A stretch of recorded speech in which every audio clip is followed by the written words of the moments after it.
Hi everyone. Hi everyone. Welcome to our summer edition of PR Roundtable. Depending on the hour it is at your location, feel free to pour yourself a drink, a cocktail, a breakfast smoothie, or anything in between, because we've got an awesome guest for you today. But before I introduce my guest, I want to take a moment and thank all of you for joining. The people joining live, interacting in our chat, is really what makes this roundtable something special that I personally really look forward to. So to make sure that everyone is tuned in and can hear me okay, please log into our chat on prezi.com/live and share your favorite summer drink. I'm a huge Cuba Libre fan. But I'm looking forward to see what all of you prefer, and of course, making sure that you can hear me well and that you can interact in our chat. So, and for now, our guest. I'm very excited to welcome to the show Rand Fishkin. Rand, thank you for joining us today. Yeah, my pleasure. Thanks for having me. Okay, so to be honest, I'm going to be honest and I say I had a little bit trouble coming up with a good introduction because where do you start with someone that pioneered digital marketing since the early 2000s? So I thought I start somewhere simple. In your book, Lost and Founder, which I highly recommend to everyone to read, and Kate will link in the chat. In your book, you mentioned that you're quite fond of Moscow mules. That is, I think, vodka, ginger beer. Is that still accurate? Yeah, I mean, I appreciate a lot of drinks, but the Moscow Mule is a great one. Yeah, okay, that's good to hear. All right, so are you ready to dive in? Let's do it. Okay, good. So, with your history at Moss, creating arguably the biggest resource for around SEO, and now SparkToro, an audience discovery platform, what led you to focus to audience discovery, and where are you now with SparkToro? Yeah. So basically, when I left my last company, I knew that I wanted to do something in the marketing universe again, and in the software world. I sort of felt like I had a lot to still prove, probably to myself and maybe a few other people. And audience research, I think, is one of those areas where 10 years ago, 15 years ago, it would be impossible to build a platform like this that had useful, interesting data. But Casey and I, my co-founder and I, kind of saw this process where a lot of, market research agencies and in-house teams, people who had really big budgets, right? $50,000, $100,000 to spend on understanding their audience, they would go and manually build systems to, crawl social media sites, get the profiles of all their customers based on their, customers' emails, and plugging those through a service like Full Contact or Clearbit. And then they'd aggregate the data of all these social profiles online, and they'd try and extract out, data points, demographics, behavioral attributes, what they follow, what they share, what they listen to. And this was, 6 months, 12 months, 18 months of work, tens of thousands, hundreds of thousands of dollars. And Casey and I went, oh my God, this is nuts. I mean, the data you get back is incredibly valuable, right? Because essentially it'll, these firms would get data like, okay, your customers listen to these podcasts in this order. They subscribe to these YouTube channels. They visit these websites. They follow these social accounts on Twitter, LinkedIn, Facebook, Instagram, Reddit, et cetera, et cetera. That data, incredibly valuable for both programmatic advertising, in social and display, and for persona building, and for every kind of PR and outreach. But assembling that is just beyond the means of almost every business and almost every agency and consultant. Casey and I were like, man, what if we could build that for everybody? What if we could just build it for the whole internet, right? To essentially aggregate all of this public social data that people put on the web, right? That Google is already crawling, Yahoo's already crawling, whoever, and essentially go aggregate it for everyone so that it can be accessible to small businesses and independent consultants and the rest of the planet. And that's what SparkToro was. But it was, we took a real chance with it, Jesse. It was basically like, would this, would we even be able to crawl and aggregate all this data? Yes, Would the data, once it's aggregated, was it going to work? Was it going to show us interesting things? Was that going to be valuable to marketers? Would marketers even understand it? Because one of the big problems of SparkToro is if I describe what it does and then say, what word do you use to describe the problem that you have in audience research? People say, I have no word for that. I have that problem, but I don't call it something specific. It doesn't have a name like SEO or PR or content marketing or social media marketing or email marketing or any of these other channels and tactics. What we do is different. It's sort of a new category, even though it's a very old category. So we struggled a little bit on both of those fronts, and that's one of the reasons that we raised some money initially, because we knew we were taking a risky venture here. Of course. And this is just me being an entrepreneur that's curious. Do you have the domain name first or the idea first? We had the idea first, and then we were trying to come up with a naming convention that was going to work well. And SparkToro actually came from, I might have it. Oh yeah. This is the inspiration for the name. Oh, explain. It's the Japanese cartoon. Oh, Totoro. Yes. Oh, yeah. Nice. Cool. So, all right. Yeah. I'm always curious about. I'm a big fan of cartoons, right? Yeah. All sorts of cartoony stuff. Cool. Yeah, I'm always curious how you come up with names. Always difficult, but in the end, you just need to decide, right? So, but before SparkToro, of course, you were very deep into the digital marketing and especially SEO, and you probably kind of touched upon PR, which is kind of more of the atmosphere where our audience is in, and PR and communications. How did you perceive PR back then and now? Sure. Yeah. So I think, over the last, probably it's really only 10 or 12 years, my sense is that PR has become far more digitally savvy, far more data-driven, far more expectant of measurable business results, which is a little bit different from how it was, in the early 2000s, probably the early part of my career, even up until 2009, 10, 11. There was still a lot of, what would I call this? Ego-driven PR. Right. Essentially, you have lots of company founders and executives and C-suite teams and investors who want to see their name in lights in major publications exclusively for that reason. Right. Essentially, whatever the results in sales actually be. Right. Yeah. Who cares about the results? I'm just here for the headline. Right. Yes, I want to see prestigious publication and my name in it. Yep. That was the goal. That was the result that a lot of the clients were looking for. And that has really shifted. I think the last 10, 12 years, especially, we've seen this change. I think a very wise change, right? Especially with small and medium businesses, entrepreneurs, looking at PR as a channel to earn brand awareness, to earn trust, to earn ranking signals for sort of Google and for social media, to build audiences, to grow their email marketing list. And I think those are very smart goals, right? And PR can do those things. Absolutely. Yeah, absolutely. And if we go into that kind of a little bit deeper, what is kind of the data that we can get from like digital marketing tools that actually gives us signals that we're doing something right in PR? I'm curious if you have some ideas around that.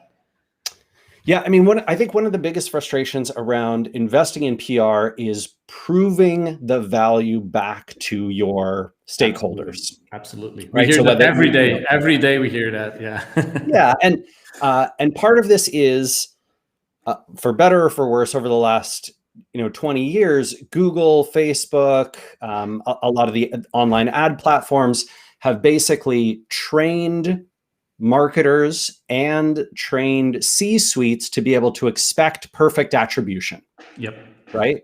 You can see that this person clicked on, this Google ad, and then they came to your website. And then later, look, they saw these 4 ads in the Google display network. And then when they found their way to your website again via direct or type in, then they converted. And so you should attribute that to your Google advertising dollars. It was your Google ads and the spend that you made on Google that resulted in the conversion. Never mind the fact that what probably happened was 4 or 5 touches from PR. Yep. And then some incidental coverage, right? Exposure via Google ads. And then maybe 1 click on a Google search ad because it's at the top when you search for the brand name. Of course. And Google is basically saying you should credit us because we're going to hide everything else, right? Google doesn't tell you, oh, well, yeah, I guess technically, sure, you were mentioned in this publication. And that's probably what drove this person to search for your brand name. And so having the Google ad there, did it really matter? You were ranked number 1 anyway, but we'll take the credit for it. Yeah. And this, I think, is one of the things that you can only truly measure at scale by turning off your ads, right? The way that you figure out whether you've got a product or a service or a set of marketing channels that is producing returns for you outside of advertising is to turn off your ads and then see what happens. I kind of love, I don't know if you saw, but Airbnb did this in 2020. They turned off all their advertising, all their digital advertising entirely. And then the CEO, Brian Chesky, in the, I think it was the Q1 2021 earnings report call, basically, had this whole paragraph where he's talking about, hey, we turned off all these ads. And you can see that PR has driven almost all of the results for Airbnb. We basically didn't have a down year at all, despite the pandemic and all these concerns about travel being shut down. And here's the results. And I just thought it's one of the best endorsements I've ever seen for PR. Yes, it was really good, and I think that was kind of he said something like, "We've built our brand on top of PR." I think it was something like that, and that was indeed like an eye opener for a lot of like those new companies who are constantly like pouring money into those paid channels and exactly like attributing basically branded keyword search to like paid. That's kind of bananas, right? But it's exactly like a very interesting. So I think you have to. You have to ask yourself a few questions, right? Whenever you're investing heavily in advertising, in digital advertising, especially, it is, is the advertising showing me returns because the ad platforms have an incentive to make it perfectly trackable and attributable? Yeah. Or is it showing me returns because genuinely it is outperforming all of these other channels that I could put dollars and time toward? And I think almost always the answer is Google, Facebook, the ad platforms, they have an incentive to show you perfect tracking. And in fact, that perfect tracking is undercounting the value of being known, liked, and trusted. And that is exactly what PR does for you, right? PR exposes people to new ideas and new products. It tells people, hey, here's a trusted sort of gatekeeper in your community, whether that's a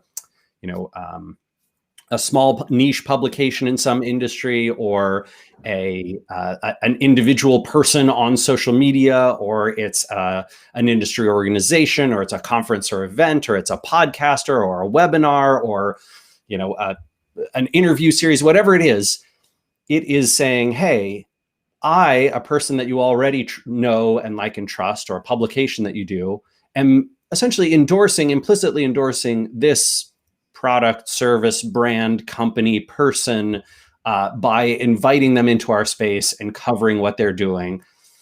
That I think that's personally invaluable, and that's what's built our brand. Yeah. I'm just want to kind of go into there and because if I'm right, it's just recently that you hired a third person, and it was just you and your co-founder first, and recently brought on Amanda, I believe, as a marketing architect. So, what are you currently like? How are you currently, as for SparkToro, using PR? Or like, I know, of course, you're blogging all the time, but what are PR activities that you guys focus on to make yourself known, apart from using those paid channels? Yeah, so we have done no paid advertising at all so far. Essentially ignored it entirely, and almost exclusively relied on what I'd call marketing through sources of influence, which is what PR is, right?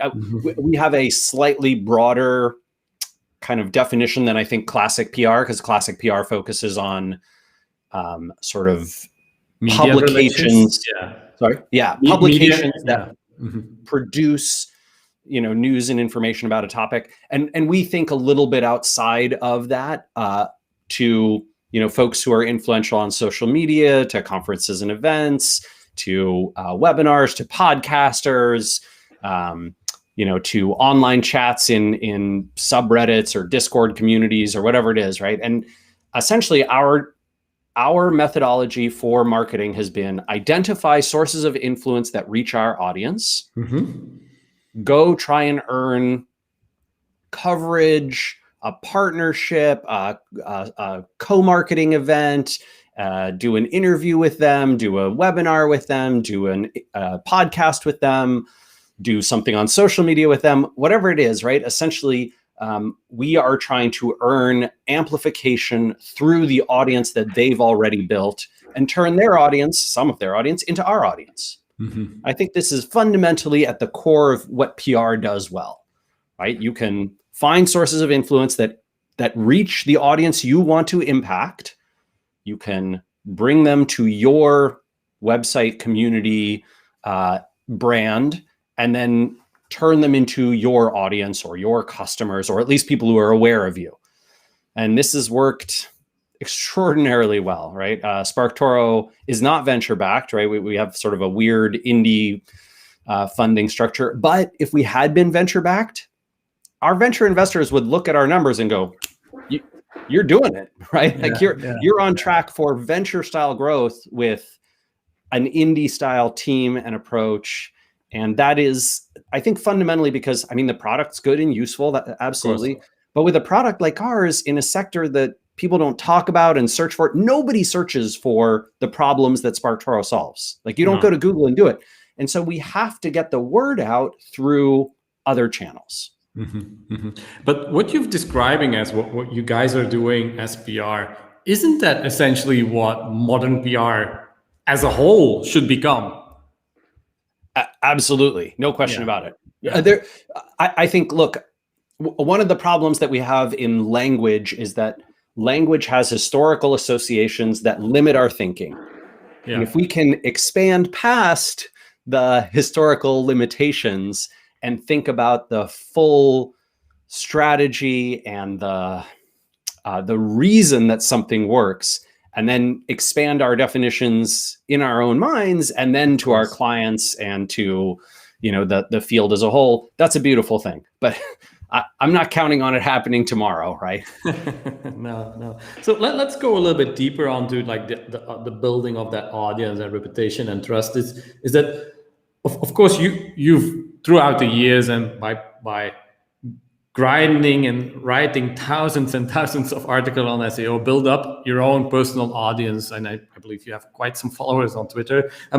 How did you build up that audience? And I think in your book you described that quite well by just writing thousands of articles. But I think it's worth reiterating this to the audience as well, that this doesn't come out of the blue, right? Yeah, I think there's three things that I would cite that are more important than just the thousands of articles that I wrote in my previous career. One is, as I wrote, I gained more experience in empathizing with the audience and learning what resonated, what worked, and what didn't.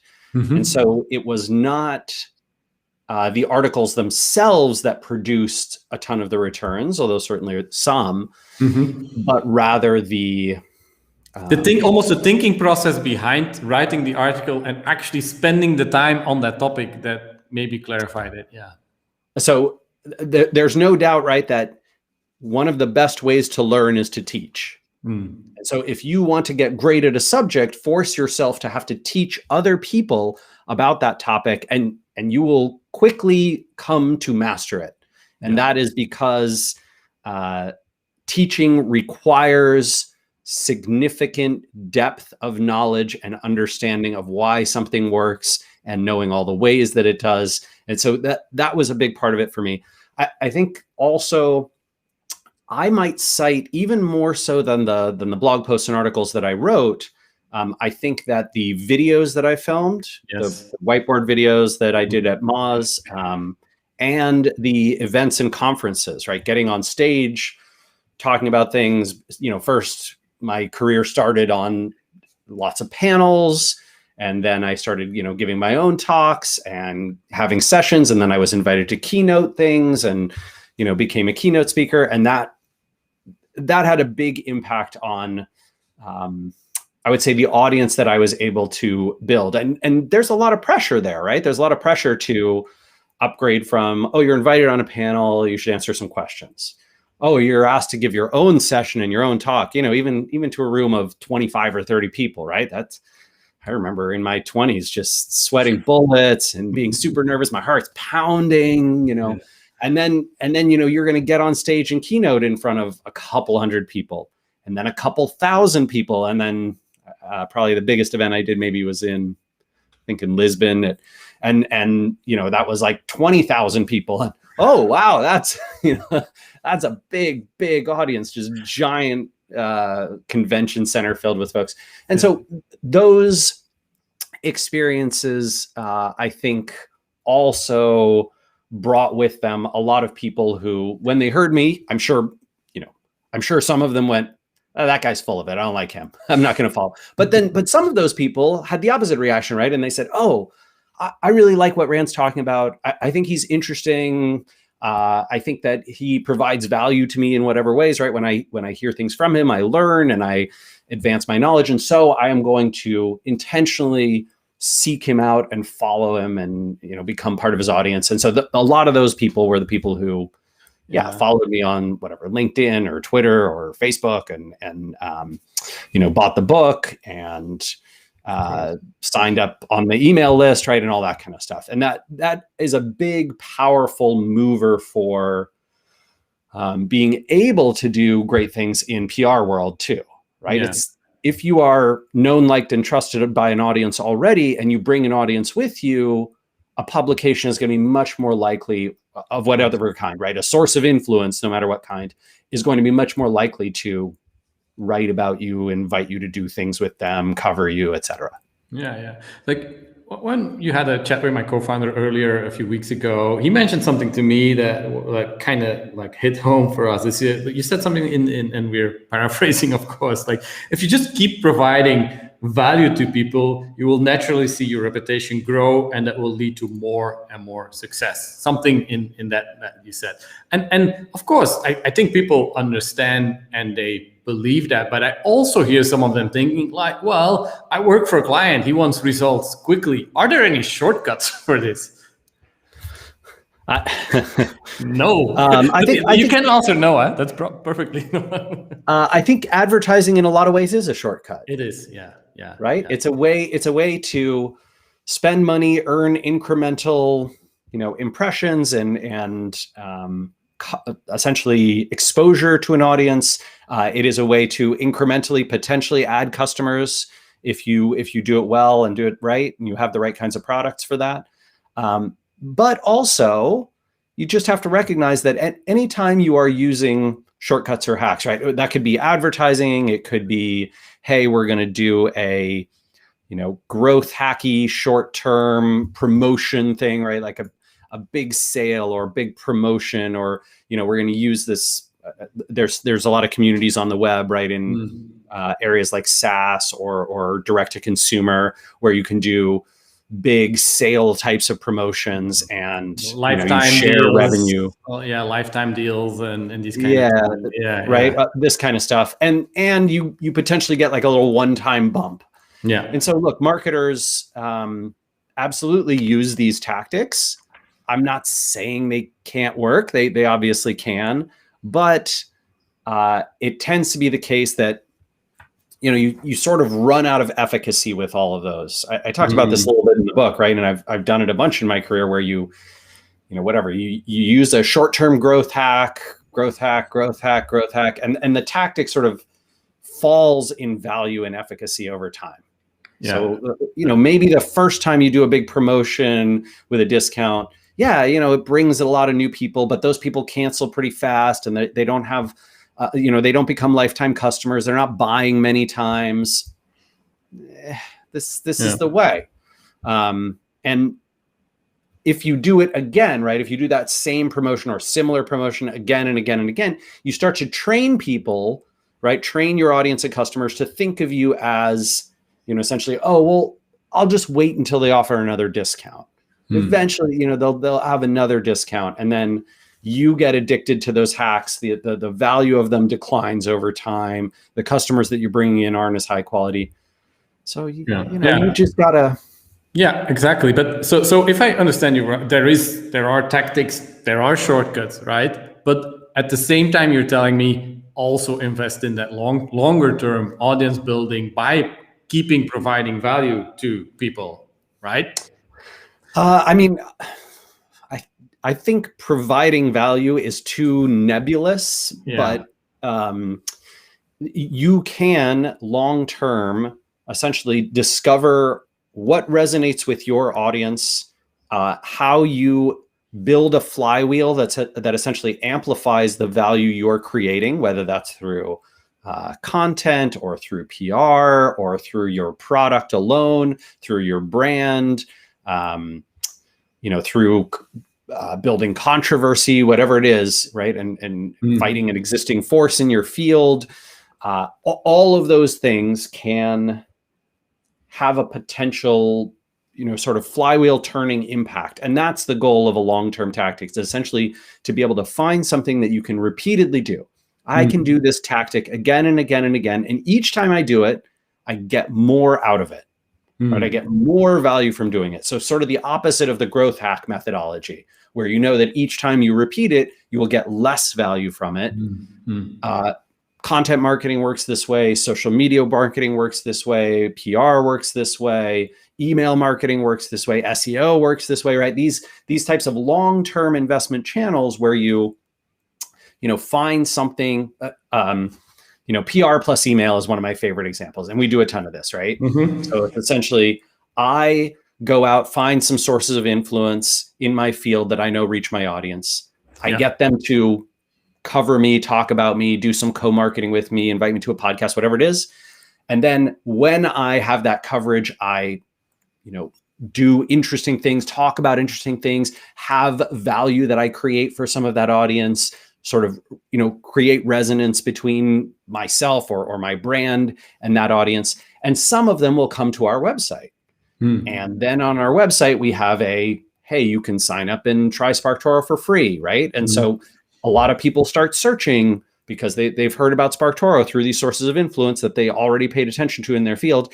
And when they sign up for those free accounts, then we capture their email address. And so now we have this, big list of people that we can market to over many months and years ahead, right? And we can say, oh, hey, we're going to do an office hours webinar starting every other Thursday. And, oh, we're doing this, special promotion in December, or whatever it is.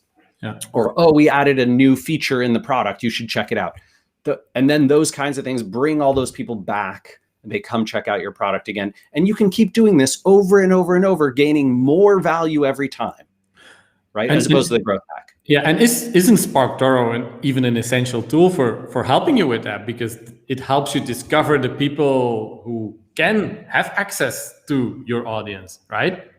Yeah, I mean, the fundamental idea behind SparkToro is essentially, I want a list of which podcasts my audience listens to, and which YouTube channels they subscribe to, and what websites they visit, and what social accounts they follow, and what content they consume, and their demographics and psychographics, so that I can better market to them.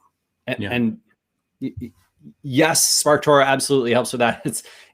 It's honestly how I do a lot of our own marketing. So I guess I'm dog fooding in this way, which is it's kind of nice. You should. It's necessary, right? Okay, but that's really interesting, and I think that's also what our audience is constantly asking us, right? They're kind of used, if they come from other PR tools, that it comes with a media list, right? Yeah. Which basically is a flat list of email addresses with a tag to it, like is he into finance, into baby goods, and these kind of things.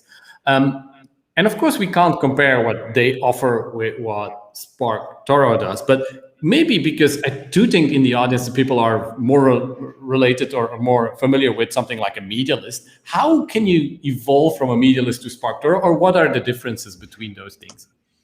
Yeah, I mean, so I think a media list helps you pitch in one particular way, which is to say, I want to find people who are covering, I don't know, bond market investing, right? Because our new finance tech platform is really focused on the bond markets and helping you find investments there, yada yada yada. Okay, let's find all the people who cover bond markets. That is one way of essentially strategizing about how you're going to earn coverage. And if your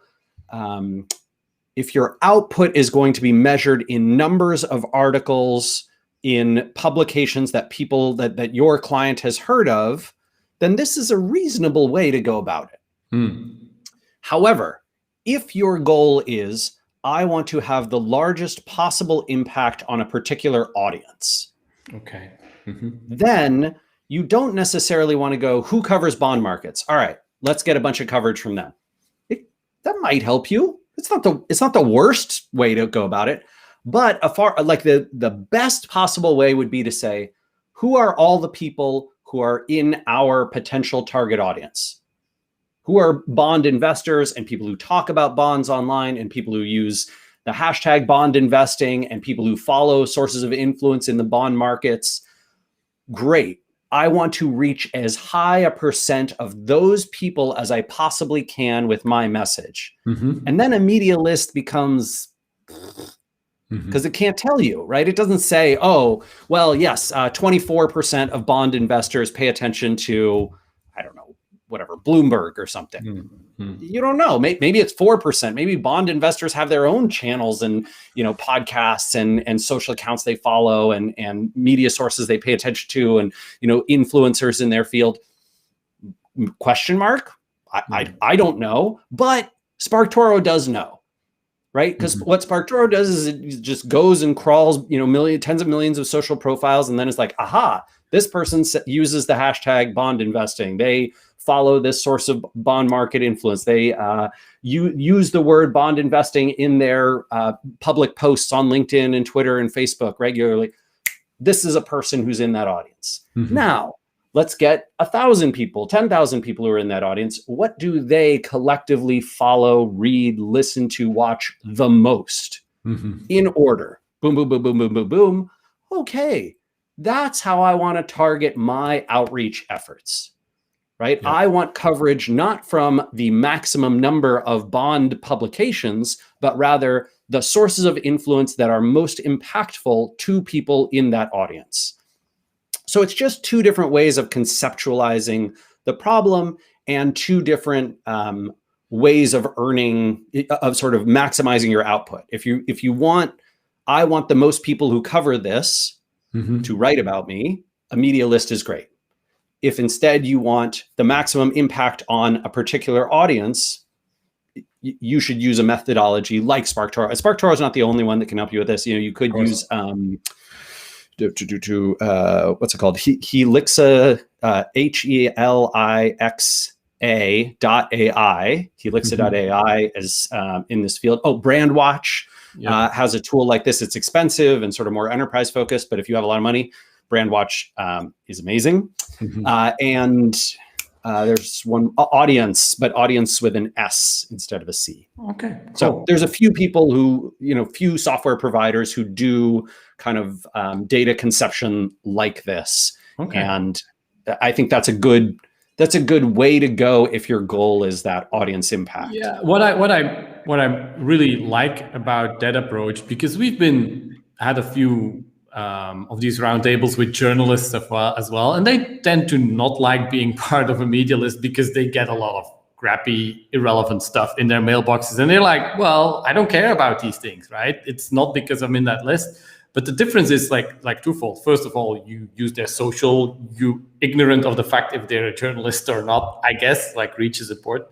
But the second thing, you at the same time, you learn what makes them tick, what they care about, what they think is important, what topics they actually write and share about. And I think that also helps a lot of you in the pitching. How should I approach them? What do they think is important? Something that is such a hard topic for PR people, because you have this news from your client. How can you possibly map that to what a journalist or an influencer loves writing about? So I think that's kind of a very interesting step. Yeah, one of the more creative uses of SparkToro that I saw. This was a few months ago, but it was an independent PR consultant who primarily helps. I think they were medical field folks. Yep. So they were like helping folks with medical med tech stuff. And essentially they were using SparkToro to try and understand the audience of a particular publication that was very popular that they wanted to pitch. And so they plugged in that publication's social account to SparkToro. I think their Facebook page or their Twitter or something. And then they analyzed their audience, and their pitch was, hey, guess what, publication X? Your audience is talking about this, using these hashtags, following these sources, and you haven't done anything to cover this topic. Yeah. We think you should cover it, and here's sort of our position on it. And the pitch was like, just spot on. This person did it far better than I'm describing. But that was the concept behind it, in terms of, hey, we looked at your audience. Here's data about your audience. You should go and cover this sector, this particular topic, because it matters to the people that you're reaching. All right. That's an amazing use case. You should put it on your website. Heck of a pitch, right? Like, that's really hard to turn down. You're like, cool. Yeah. Oh, dang, my audience wants this. Yeah, absolutely. So more and more, we also see with our customers and with communicators that we're speaking with, that they're also more, instead of getting the content from their clients or getting the content from the marketing team, they're starting to create their own content. And there's kind of like an overlap between communications and content creation. So if you create a lot of content yourself, like your blog and the whiteboards and so on, what does good or bad content look like in your opinion? Yeah, I think that content marketing today is far better done with a mind to who will help amplify it and why, rather than I'm going to produce something based on these keywords that a search tool told me lots of people look for in Google. And the reason that who will help amplify this and why is more effective is because when you're getting a content marketing engine going, and when you're trying to build your brand's ranking signals with Google, you need lots of people talking about, sharing, amplifying your work.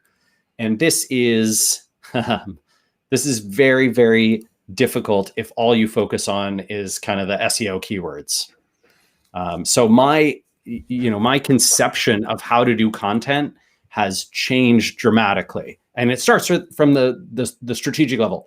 Why am I creating this? Oh, I'm creating this so that sources of influence in my field will cover us, and they will, link to us and talk about us, and our brand will reach more people. And then that will result in our ability to rank for keywords that people are searching for regularly in Google, yada, yada.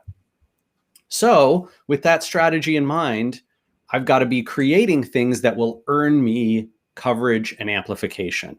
And the way to earn coverage and amplification is to emotionally resonate with someone who has an audience, and or to have an incentive for them to cover you. So with a lot of classic press, the incentive to cover you is, hey, you need to be writing about big, important stories in this space and whatever controversial things and things that are interesting to your audience. And we fit that somehow, right? The content I've created fits that mold.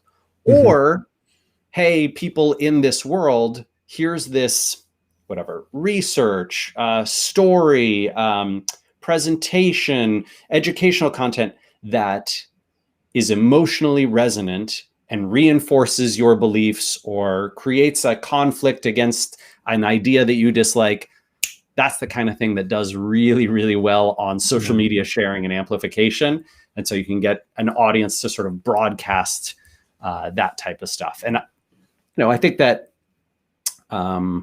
there are pitfalls where you can get into abusing the emotional resonance or the conflict, and so you have to be cautious about that. And I definitely urge people to be as ethical in this type of behavior as they can, but also there's no reason not to take advantage of some of these psychological hacks when you are crafting your content creation strategy and how you're going to pitch it. Yeah. On that note, we actually got a question from some of I think your followers who kind of reached out for a question. He's called Children. He said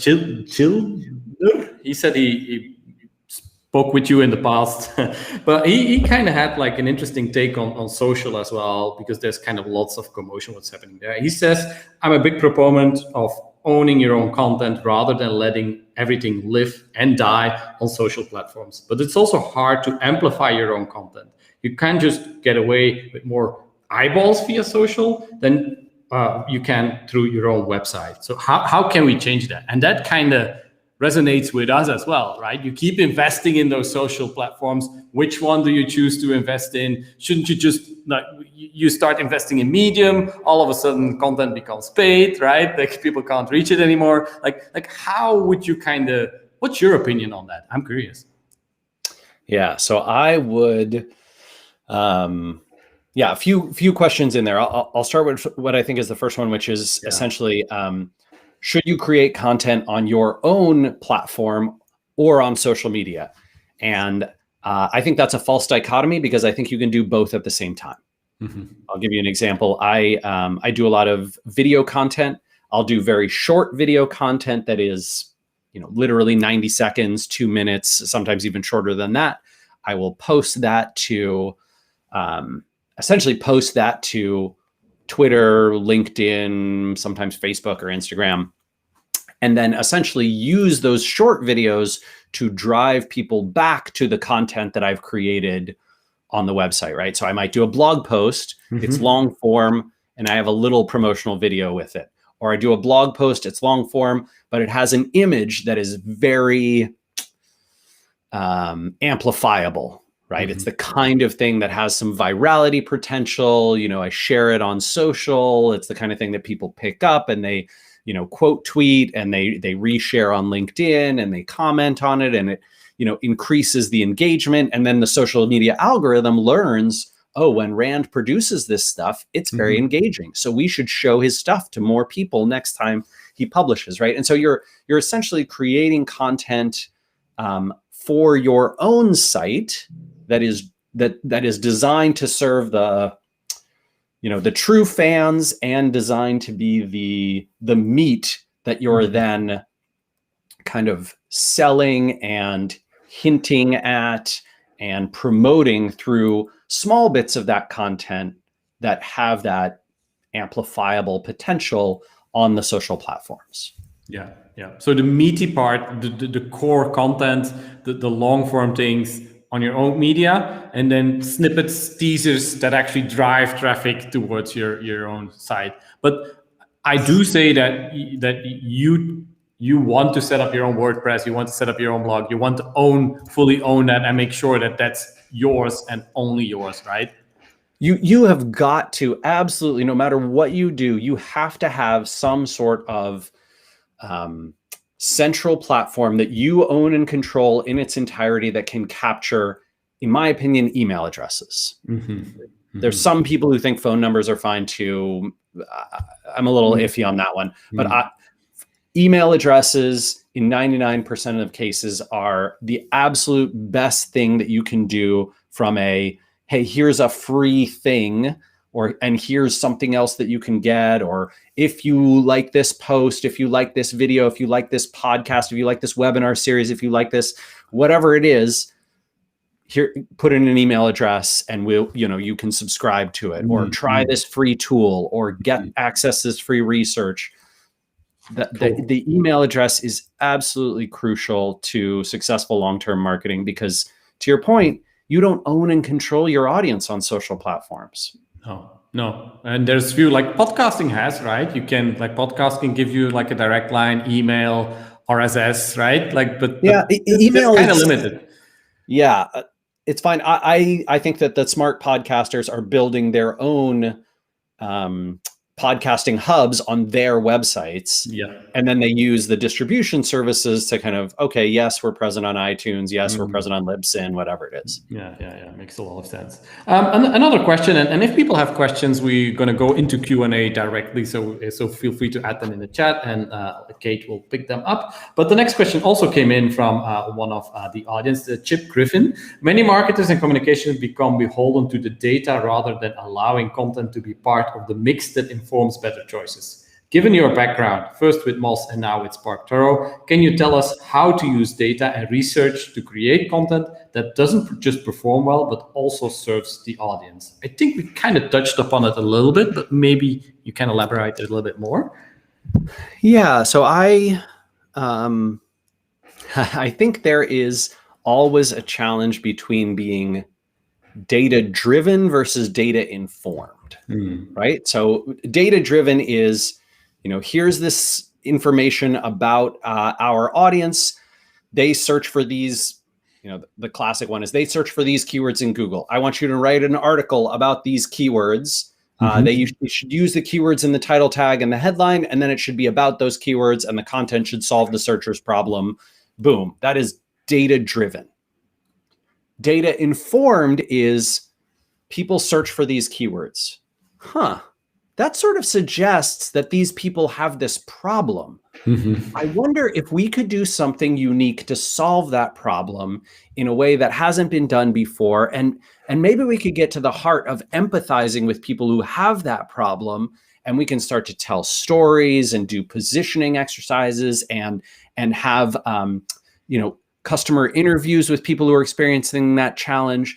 And then we can, yes, create some content, but also build up thought leadership in that world, also build up a social media presence around that problem, also build up, whatever it is, solutions to that problem that maybe can solve it at a more significant level than just the one-to-one problem.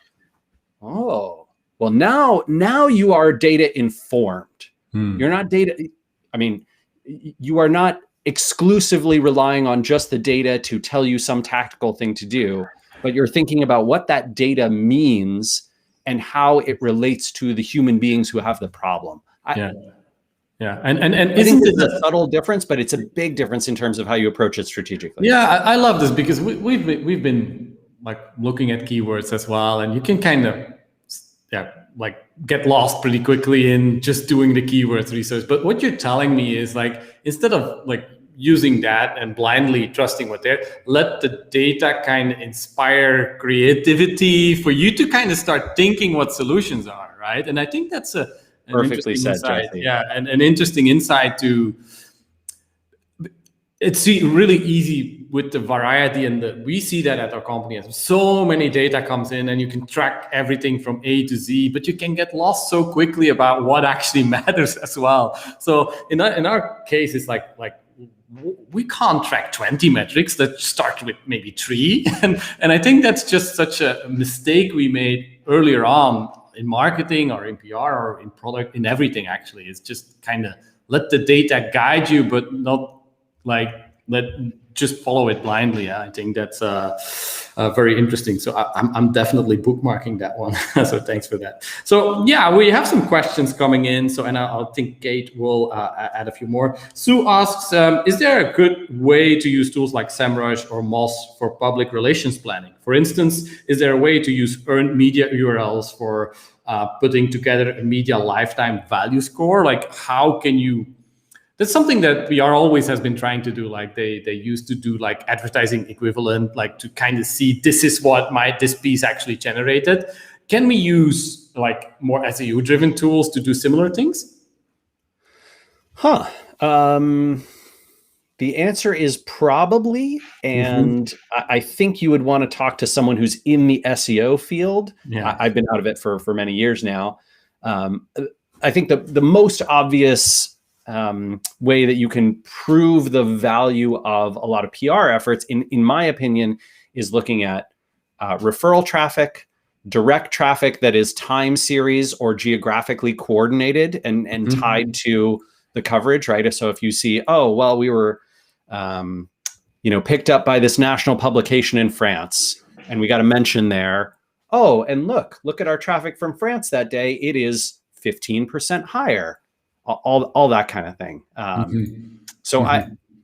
That is a little bit less SEO tools and a little bit more analytics, right? Web analytics. You can use Google Trends for this a little bit, right? Yeah. Seeing the spike in branded searches when you get a mention, those kinds of things. Yeah.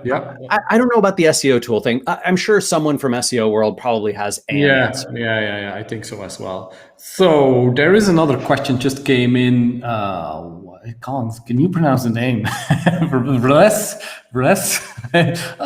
Well, I'll just read the question. Greetings from Hungary. That's great. So what are some known corporations doing in ethical PR? Pretty broad question. You have an answer there, Rand? So I think that the world of PR is primarily pretty ethical. Like, to be very honest, my experience in the marketing universe is that there are some unethical practices in PR, right? I've certainly seen people sort of do newsjacking and some abusive coverage, some manipulation of media. But, I think you could argue that like Jeff Bezos going into space is manipulation of media, right? Yeah. But and probably not actually a positive result there.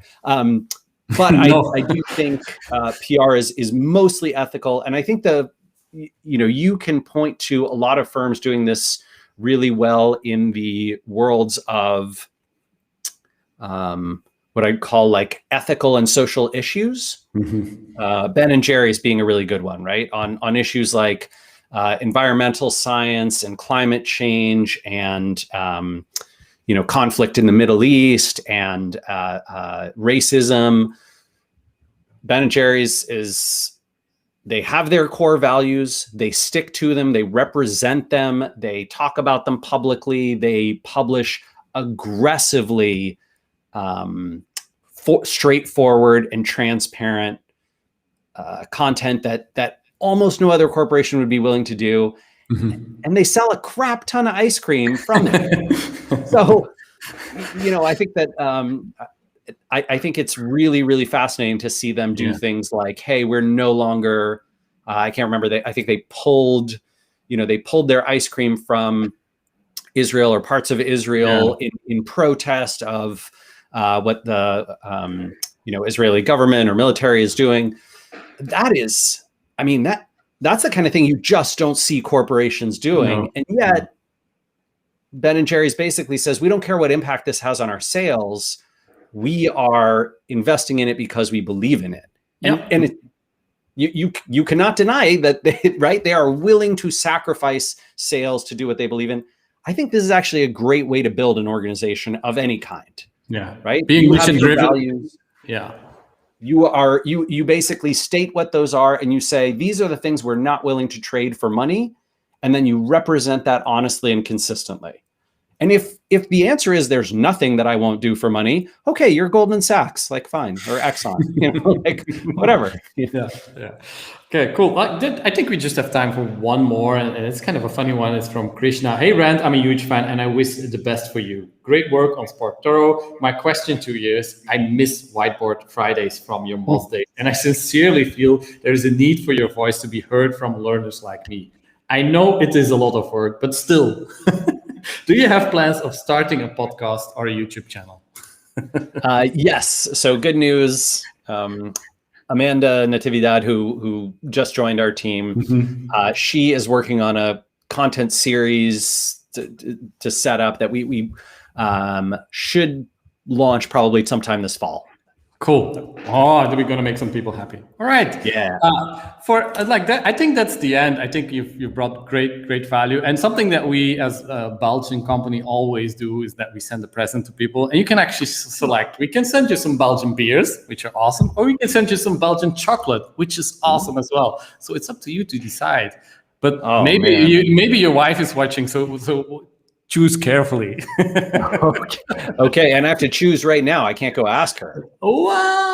Well, okay, you can have a rain check. You can just all right. I'll rain check. I'll get back to you. Yeah, but we'll definitely send some sweets or beers your direction. So thanks so much for joining. It was awesome to have you. I've gotten a ton of things written down. I think we're going to do a lovely roundup. But thanks everyone for joining as well. It was great to have your questions. The chat has been very lively. So to see people are saying, pick the chocolate.